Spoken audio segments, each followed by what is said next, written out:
السلام علیکم ویورز، امید کرتا ہوں کہ آپ سارے خیریت سے ہوں گے، اپنی فیملیوں کے ساتھ خوش و باش زندگی گزار رہے ہوں گے۔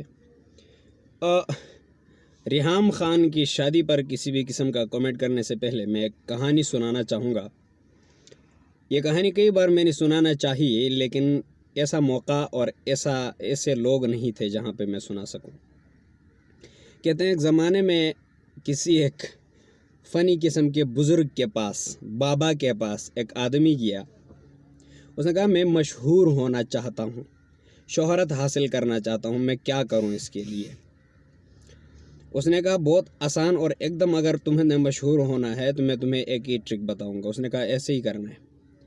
اس نے کہا تم جاؤ کسی چوراہے پہ جا کر کے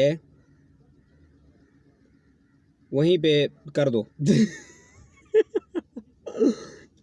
سمجھ رہے ہیں کیا کر دو؟ کہتے ہیں کہ چوراہے پہ جا کے کر دو، ہر آنے گزرنے والا آدمی ناک پکڑے گا اور گالیاں اور بددعائیں دے گا اور کہانیاں سنائے گا۔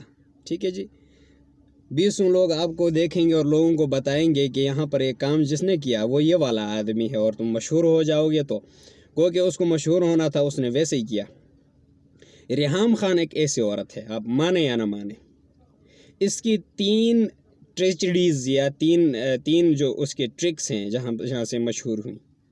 عمران خان سے شادی کرنا، ٹھیک ہے جی، شہرت حاصل کی، اس مقصد میں ناکام ہونا یعنی طلاق ہو جانا، وہاں سے بھی شہرت حاصل ہوئی۔ پھر عمران خان کی کسی اور شادی پر تنقیدیہ اور گھٹیا قسم کی زبان استعمال کرتے ہوئے، جو ایک عورت کبھی نہیں کر سکتی اور ایک اچھا مسلمان کبھی نہیں کر سکتا، اگرچہ اگلا شخص ایسا ہی کیوں نہ ہو۔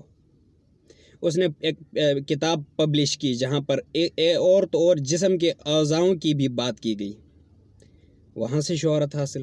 ٹھیک ہے، یہ ابھی چوتھا طریقہ ہے، یعنی وہ عورت جو عمران خان کو اس بات پہ گالیاں دے رہی تھی، ایسا آدمی، ایسا منحوس آدمی اور ایسا عیاش پرست آدمی کی اس عمر کے اندر بھی شادی کر رہا ہے۔ بشرا بی بی سے جب شادی ہوئی تھی، اب وہ 49 سالہ عورت ایک 36 سالہ بلال سے امریکہ کے اندر شادی کر چکی۔